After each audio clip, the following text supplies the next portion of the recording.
Hello everyone and welcome back to our channel.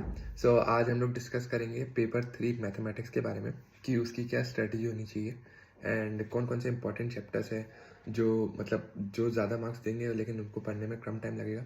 And साथ ही में मैं कुछ रिवीजन नोट्स शेयर करूँगा and important questions and formula sheets भी साथ में डिस्कस करूँगा एंड कुछ ऐसी कैलकुलेटर ट्रिक्स जो आपको एग्जाम्स में बहुत ज़्यादा हेल्प करेगी। So without further adieu let's start the video.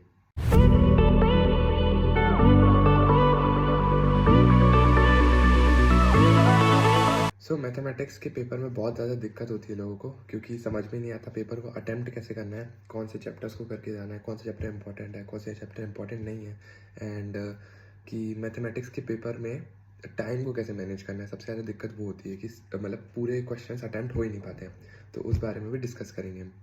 ठीक है, तो सबसे पहले बात करते हैं ऐसे इंपॉर्टेंट चैप्टर्स की जो आपको ज़्यादा मार्क्स देके जाएंगे और जिसमें कम टाइम लगेगा। तो सबसे पहला चैप्टर है टाइम वैल्यू ऑफ मनी। अगर आप ये चैप्टर नहीं करके गए तो आप बहुत ज़्यादा आखिरेगा आपको। ये चैप्टर सबसे ज़्यादा इंपॉर्टेंट है जो 10 से 15 मार्क्स का आता है। मैंने क्या किया है, जो ऐसे इंपॉर्टेंट चैप्टर्स हैं उनके लिए एक रिवीजन नोट्स सर्च ढूंढे हैं। रिवीजन नोट्स, तो ये देखिए इसमें है क्या, इसमें पूरा पहले उसको समझाया है कि चैप्टर के बारे में क्या है एंड देन उसके फॉर्मूलेज लिखे हुए हैं, जैसे सिंपल इंटरेस्ट। फिर यहाँ पे उनके अलग अलग फॉर्मूलेज लिखे हुए हैं, effective rate of interest and everything. ये वाले इसमें साथ में इंपॉर्टेंट क्वेश्चंस भी हैं। आपको इसमें फॉर्मूलेज भी मिल जाएंगे एंड साथ में इंपॉर्टेंट क्वेश्चंस भी हैं जो आपको रिवीजन में हेल्प कर देंगे। फिर इसके बाद जो सेकेंड चैप्टर है वो है लॉजिकल रीजनिंग। चैप्टर नहीं, लॉजिकल रीजनिंग सेक्शन है। उसमें 4 चैप्टर्स आते हैं, number series, direction test, seating arrangement and blood relations. अगर आप इसके मार्क्स देखेंगे तो ये 20 मार्क्स का आता है। एंड लॉजिकल रीजनिंग में आपको सिर्फ प्रैक्टिस करनी है, इसमें कुछ ऐसा कॉन्सेप्ट वाला कुछ चीज़ नहीं है।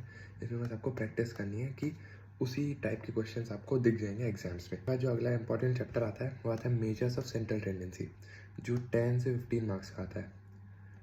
इसमें मेजर्स ऑफ डिस्पर्जन वगैरह चीज़ें।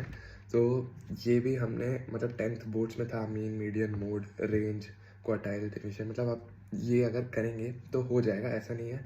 थोड़ा सा लेंथी चैप्टर है लेकिन इसमें आपको 10 से 15 मार्क्स मिलेंगे अगर आप नोटिस करेंगे।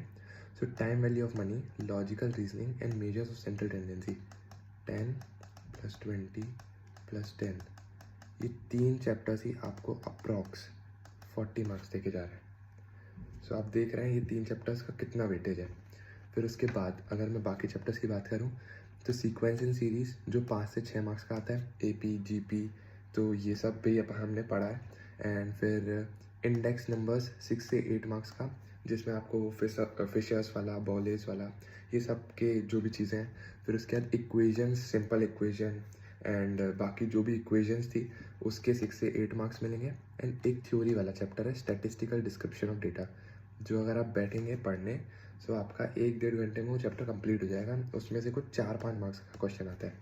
अगर आप देखेंगे, अगर आप सबको टोटल करेंगे तो अप्रॉक्स 50 से 60 नंबर सिर्फ ये इतने चैप्टर्स आपको देखे जा रहे हैं। हमको ऐसे स्मार्ट स्टडी करनी है रदर देन अगर हम लोग पूरे सिलेबस के लिए जाए तो। अब बात करते हैं लेस इंपॉर्टेंट चैप्टर्स की, यानी कि ऐसे चैप्टर्स जो आपको कम मार्क्स देके जाएंगे लेकिन उसको पढ़ने में बहुत ज़्यादा टाइम लगेगा। जिसमें आ गया ratio and proportions, linear equalities, permutations and combinations, sets, function and relation, calculus वाला, प्रोबेबिलिटी एंड थ्योरेटिकल डिस्ट्रीब्यूशन। इसमें मैं आपको सजेस्ट करूँगा जो कैलकुलस वाला चैप्टर है वो आप अपने एंड से छोड़ सकते हैं। मैं भी छोड़ के गया था एंड वो सिर्फ 4 से 5 मार्क्स का आता है लेकिन उसको पढ़ने में टाइम बहुत ज़्यादा लगता है।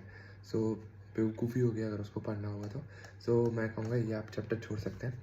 फिर उसके बाद ये वाले जो चैप्टर्स है, ratio and proportion, probability, theoretical distribution, इसके मैं आपको रिवीजन नोट्स और इंपॉर्टेंट क्वेश्चंस दे रहा हूँ ताकि आप सिर्फ उनको भी पढ़ेंगे तो आपका काम चल जाएगा। एंड साथ में linear equalities, permutation, combination, set function, इसकी आप रिवीजन वीडियोस देख सकते हैं ताकि इतना टाइम इन चैप्टर्स को नहीं देना है। जो मैंने ऊपर चैप्टर्स बताया वो ज़्यादा इंपॉर्टेंट है, उनको अगर आपने पहले कर लिया है फिर अगर आपके पास टाइम बच रहा है तो आप इन चैप्टर्स को देख सकते हैं अच्छे से, ताकि अगर 40-50 मार्क्स का है तो आपके एटलीस्ट इसमें से 20 या फिर 25 मार्क्स आ सके। करते हैं कि आपको क्वेश्चंस को प्रैक्टिस कैसे करना है एंड आप टाइम मैनेजमेंट कैसे करेंगे। तो देखिए, आपको अपने जो क्वेश्चंस हैं उनको with in time frame practice करना है, यानी आप टाइमर लगा के देख सकते हैं। फिर अब आपको एक क्वेश्चन में कितना टाइम मिलेगा, तो आपको एक क्वेश्चन में 1.2 मिनट्स मिलेंगे, यानी कि 100 क्वेश्चन है तो 120 मिनट तो 1.2 मिनट्स मिलेंगे। इसके बाद बात करते हैं, आपका जो कैलकुलेटर पे कमांड होना चाहिए बहुत अच्छा।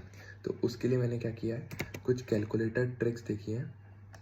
ये देखिए, इस पे सारी जो भी आपको अभी फाउंडेशन लेवल पे काम आएगी सारी कैलकुलेटर ट्रिक्स है, हैंड रिटन है। सो ये पॉइंट वाइज लिखी हुई है कि मतलब कौन सा फंक्शन किस चीज़ के लिए काम आता है, कौन से चैप्टर में कौन सी कैलकुलेटर ट्रिक आपके लिए हेल्पफुल है। सो इसमें सब लिखा हुआ है, जैसे सीक्वेंसिंग सीरीज़ में ये वाली कैलकुलेटर ट्रिक्स है, से ये टाइम वैल्यू ऑफ मनी में ये वाली कैलकुलेटर ट्रिक्स है, तो इसमें सब कुछ लिखा हुआ है।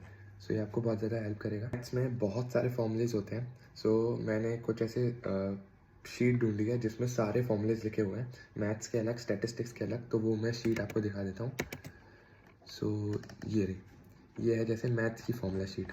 सो इसमें आप देखेंगे तो हर मतलब चैप्टर 1 से लेके जितने भी चैप्टर्स हैं उन सब के फॉर्मूलेज यहाँ पे लिखे हुए हैं अलग से। तो ये आपको मतलब लास्ट डे में बहुत ज़्यादा हेल्प करेगा। अगर आपको सिर्फ फॉर्मूलेज पढ़ के जाने हैं कि कौन सा क्या फॉर्मूला था याद रखना है, तो ये आपके लिए हेल्पफुल है बहुत। एंड इसके साथ ही आपको पता होगा मैथ्स में कुछ थ्योरी क्वेश्चंस भी आते हैं। सो थ्योरी क्वेश्चंस के लिए मैंने एक अलग कंपाइलर देखी है जिसमें ये क्वेश्चन बैंक है पूरा। सो इसमें सारे जो भी थ्योरी क्वेश्चंस अभी तक आए हैं या फिर जो भी मॉड्यूल में हैं वो सब इसमें कवर्ड है। सो आप इसको देख सकते हैं, ये बहुत ज़्यादा हेल्पफुल है। ये सब प्रणव पोपट सर के जो भी नोट्स हैं वो लिए हैं मैंने। सो मैंने भी उन्हीं से पढ़ा था, तो उनके काफ़ी अच्छे हैं, तो आप देख सकते हैं। सो अब बात करते हैं कि आपको कौन से क्वेश्चंस प्रैक्टिस करने हैं। सो मैंने एक कंपाइलर सीरीज़ निकाली है यूट्यूब से जो बहुत ज़्यादा हेल्पफुल रहेगी आपके लिए। सो इस सीरीज़ में यहाँ पे पूरे मतलब ये अप्रॉक्स कितने 27 वीडियोज़ हैं। तो आपको अगर किसी चैप्टर में दिक्कत हो, आप उस पर्टिकुलर चैप्टर के जितने क्वेश्चन से आप प्रैक्टिस कर सकते हैं, आप इसको 2x में देख सकते हैं। सो जो जो क्वेश्चन है आप देख लेंगे, और इसमें MCQs है पूरे एंड थ्योरी क्वेश्चन भी है साथ में। सो ये आपके लिए बहुत ज़्यादा हेल्पफुल रहेगी, तो आप इसको चेकआउट कर लेना। अब लास्टली बात करते हैं कि पेपर को अटैम्प्ट कैसे करना है एंड आपकी क्या स्ट्रेटजी होनी चाहिए। सो जब मैंने अपने पेपर दिए थे मैथ्स के, सो उसमें हुआ ये था, बहुत लेंदी आया था, लेंदी नहीं बोलूँगा लेकिन मतलब टाइम उतना नहीं होता है कि हम पूरा पेपर अटैम्प्ट कर सकें। सो मैंने खुद अटैम्प्ट किए थे अप्रॉक्स 79 से 80 मार्क्स का अटैम्प्ट किया था, एंड मेरे उसमें से आए थे 74 मार्क्स। सो आप देख सकते हैं कि एक्यूरेसी होनी चाहिए, मतलब ऐसा नहीं है आप पूरा पेपर अटैम्प्ट कर लें, वो ज़रूरी है, आपका ज़रूरी है जितना पेपर आप अटैम्प्ट करें उसमें ज़्यादा एक्यूरेसी होनी चाहिए। तो आपको वही मैं बता रहा हूँ, जितना मैंने चैप्टर्स बताए इंपॉर्टेंट चैप्टर्स, आप उनको इतने अच्छे से करें कि कोई भी क्वेश्चन आ जाए आपको वो बन जाना चाहिए। तो अगर आप उतना भी कर लेंगे तो आपका एग्जामिशन पक्का हो जाएगा।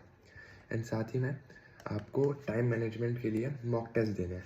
अब आपके पास अगर टाइम है तो आप दोनों को 2 आवर्स का टाइमर लगा के दे सकते हैं। अगर आपके पास कम टाइम है तो आप एक को 2 आवर्स का टाइमर लगा के कर सकते हैं, एंड एक को आप ऐसे ही सॉल्व कर सकते हैं। सो ये होगी आपकी मैथमेटिक्स की पूरी स्ट्रेटजी। अब मैंने एक वीडियो डाली थी पहले, how to get examination in mathematics, तो उसमें मैंने शेयर किए थे कुछ रिवीजन, मतलब मैंने खुद से बनाए थे रिवीजन फॉर 24 जो आपको 1.5 दिन पहले हेल्प करेंगे। तो उसमें मैंने बताया था आपको कैसे वो बनाने हैं। सो अगर आपके पास अभी अगर टाइम होगा, मेरे ख्याल से नहीं होगा, लेकिन अगर आपके पास अभी भी थोड़ा सा टाइम हो तो आप वो बना सकते हैं खुद से, मतलब जैसे चैप्टर्स पढ़ते जाएंगे तो उसमें आप लिखते जाइएगा ये इंपॉर्टेंट क्वेश्चन है, ताकि आप कंसाइज वे में एग्ज़ाम के एक दिन पहले आप उसको पूरा मतलब पूरे सिलेबस को अच्छे से देख सकें। सो आई होप आपको वीडियो अच्छी लगी हो, एंड अगर वीडियो अच्छी लगी हो तो लाइक कीजिए, सब्सक्राइब कीजिए, शेयर कीजिए, एंड प्लीज़ कमेंट कर दीजिएगा कि आपको वीडियो अच्छी लग रही है कि नहीं, एंड अगर कुछ जैसे इम्प्रूव करना है। And thank you for watching.